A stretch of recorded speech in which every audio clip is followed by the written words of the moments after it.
Emergency Development Plan for Leisure Activities, Management, and Hospitality Industry. Potential Emergency. Natural disaster. Examples are flood and earthquake. Flood.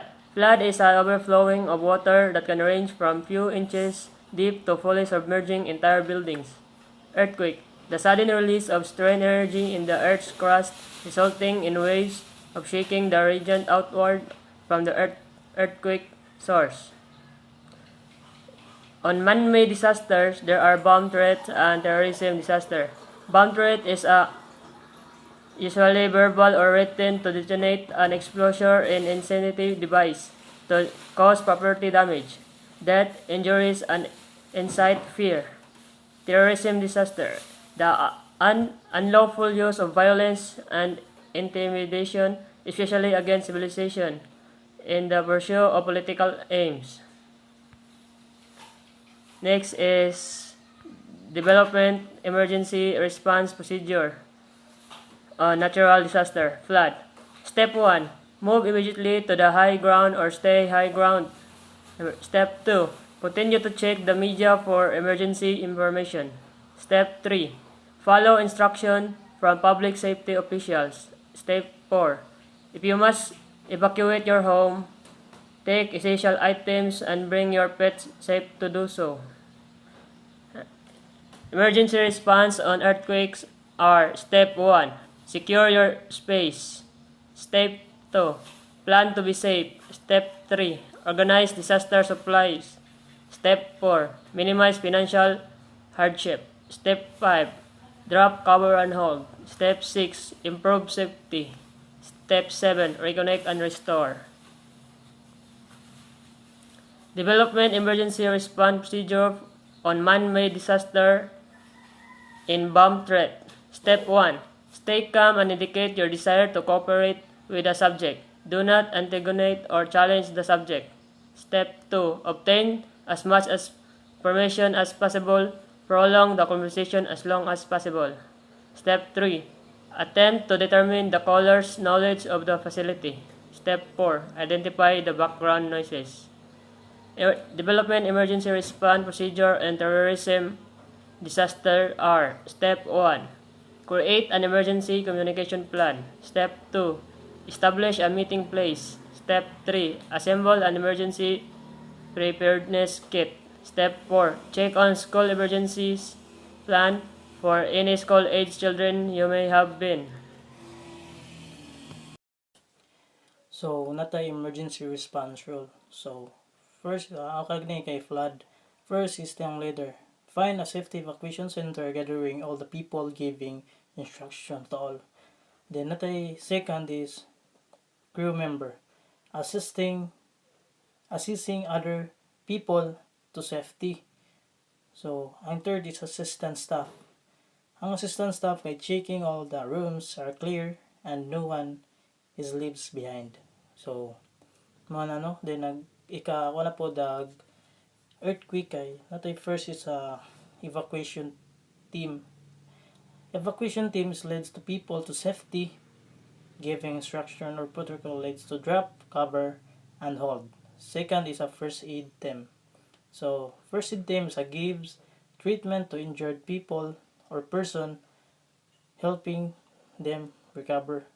Ang third is a rescue team. Rescue team leads the command in search and rescue operation. So, bomb threat. First is a security personnel. So, security personnel handles the bombing operation, security and escapes route for everybody. And second is communication personnel. Communication personnel is informing all personnel about the threat, locations, the bomb threat position. And the third is rescue team. A rescue team is injured people in bombing situation giving first aid. Then natay terrorism disaster. Ang first is security personnel gapon is security personnel is handles tourism disasters, convince citizens to maintain calm. So second is evacuation planner. Evacuation planner plans to transfer to a safety place area, gives a safety protocol. Then ang ikatulo ay safety coordinators. Safety coordinators are coordinate with everybody to reduce panic. So we have a emergency development plan for leisure activities management in the hospitality industry. So not a potential emergency like a natural disaster like aning flood. Flooding is overall water that can range from few inches depth to fully submerging entire buildings. Then earthquakes, the sudden release to strain energy in the earth crust, resulting in waves of shaking the radiate outwards from the earthquake source. Then natay man-made disaster. So kaning man-made disaster is a bomb threat. Bomb threat or bomb scare that threats of usually verbal or writing to detonate an explosive or incendiary device to cause property damage that injuries and or incite fear. Then natay tourism disaster. Ang tourism disaster kay mo ni ang the unfollow use of violence and intimidation especially against civilians and the pursuit of political aims. So, natay development emergency response procedures, natural disaster. So, first is a flood. Atong button is step 1 is a move immediately to higher ground or safety or stay on high ground. Step 2 is continue to check the media for emergency information. Then step 3 is follow instruction from public safety officials. Step 4 is if you must be evacuate your home, take only essential items and bring your pets if safe to do so. Muna tong mga steps sa mga flood if na mga may tabong flood. Then ang earthquake is naputay step 1 is secure your space. No mangita to kagkuan. Ato do ay secure do natong asa tarapitang pisto. Then step 2 is plan to be safe. Step 3 is organize disaster supplies. Then step 4 is minimize financial hardship. And step 5 is draft, cover, and hold on. Mao na to kanunay practice kanang mag-earthquake drill, kanang draft, cover, and hold. Then step 6 is improve safety. Then step 7 is reconnect and Good day, ma'am. This is Kimuel Albuero. Crisis Management Plan for Leisure Activities Management in Hospitality Industry. Understanding crisis management in hospitality industry. Crisis management refers to the structured process of preparing for responding to and receiving from disruptive events that have the potential to harm an organization, reputation, operators, or financial stability. Different types of nature disaster that could occur in the venue.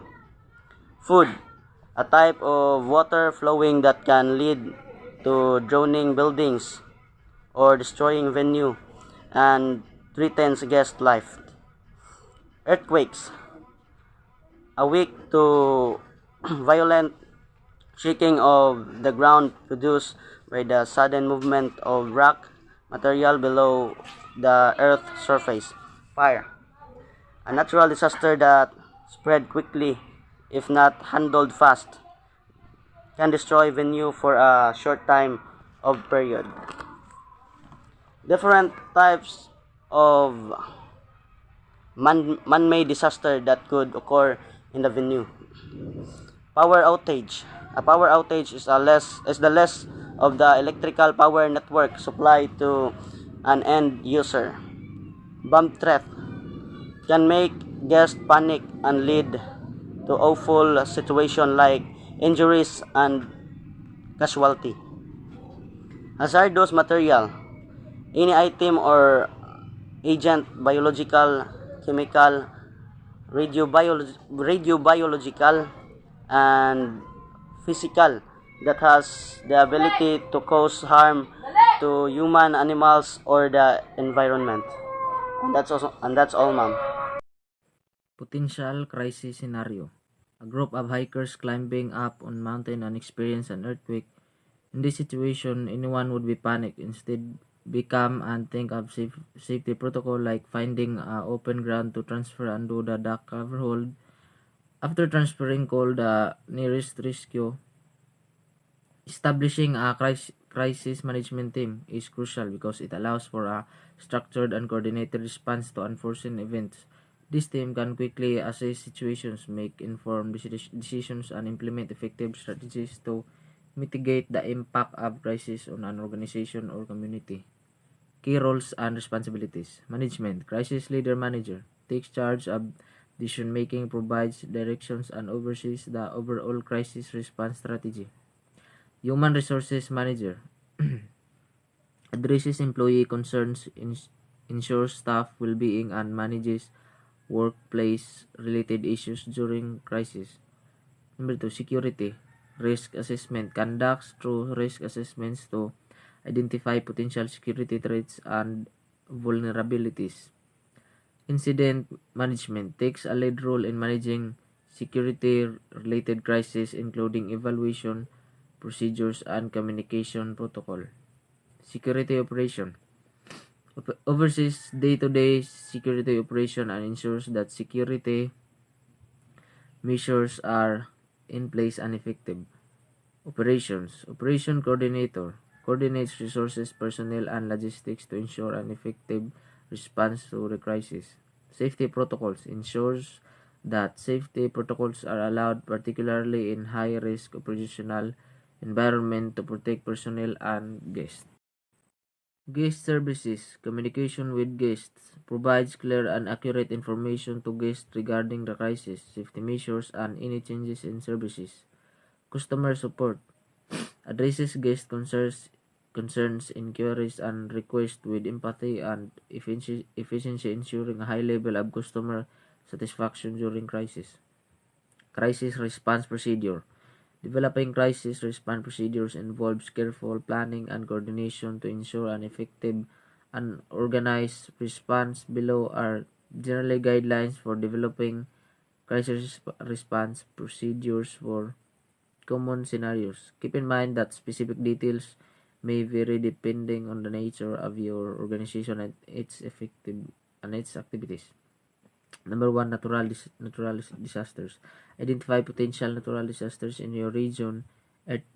Example is the earthquakes, floods, and hurricanes. Establish evacuation routes and assembly points. Implement early warning systems. Train employees on emergency evacuation procedures. Establish a communication plan to keep employees, stakeholders, and public informed. Number 2 is the medical emergency. Train employees in basic first aid and CPR. Then establish a designated first aid area. Then ensure availability of first aid kits and necessary medical supplies. Also identify emergency medical contracts. Then communicate medical emergency or procedures to all employees. Number 3 is pandemic health crisis. Develop a pandemic response plan.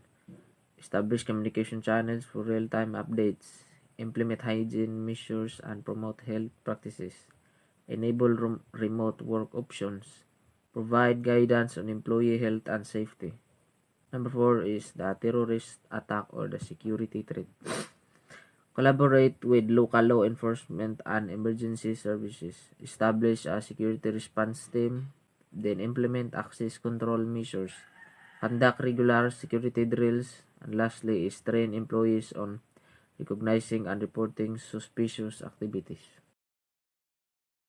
Hiking venue crisis communication plan. Number 1, crisis communication team. Designate a team responsible for managing communication during a crisis. Include representative from management safety operations. Number 2, key stakeholders.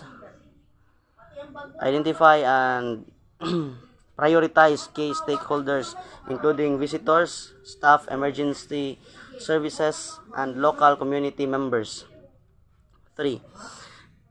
chain of command. Clearly define the chain of command for decision making and communication. Say, specify who has the authority to communicate with the media and the public. 4. Communication channel. Establish primary and secondary communication channel. Utilize a mix of channel including social media, email, signage, and site announcement. Notification system. Implement a system for rapid internal notification to alert staff about the crisis. Ensure that all staff members are familiar with the notification system. Number 6. Training and drills. Conduct regular training session and drills for staff to ensure they are familiar with the crisis. Evaluate and define the plan based on drill outcomes. Number 7. Weather-related communication. Monitor weather, forecast, and provide update to visitors. Communicate any closures or safety measures due to adverse weather conditions. Hiking venue emerging response training plan. Introduction. Provide an overview of importance of emerging response training in a hiking venue. Number 2, training objectives. Clearly define the objectives of the emergency response training program. Outline the specific skills and knowledge that staff members should again. Number 3. Training schedule. Develop a training schedule that includes regular sessions throughout the year. Include both theoretical and practical component in each season. Training modules. A. Medical emergency response. Basic first aid and CPR training. Recognition and response to common medical emergencies. Heat-related illness, sprain, bee sting. B.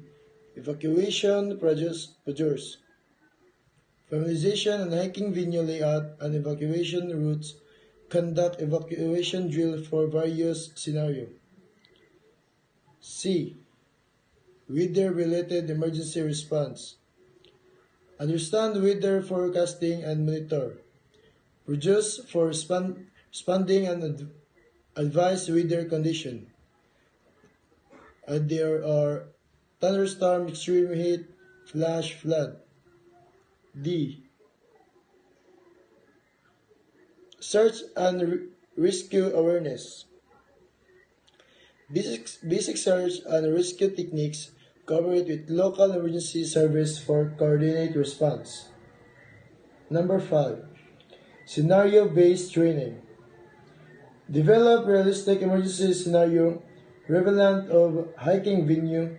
Conduct regular drills to simulate emergency situation and test staff response. Emergency drill guidance.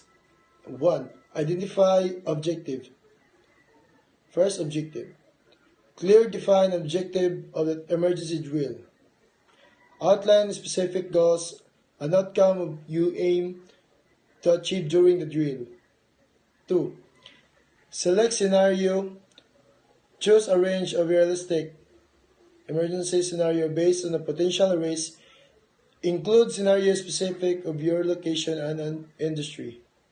3. Communication in advance. Notify all relevant personnel about the upcoming drill. Clearly communicate on date, time, and nature of the drill. 4. Evacuation procedures. Include evacuation drills as part of the emergency scenario. Practice different evacuation routes, and assembly points. 5. Evaluate response times. Monitor record response time for various team and individual. Identify areas for improvement in response efficiency.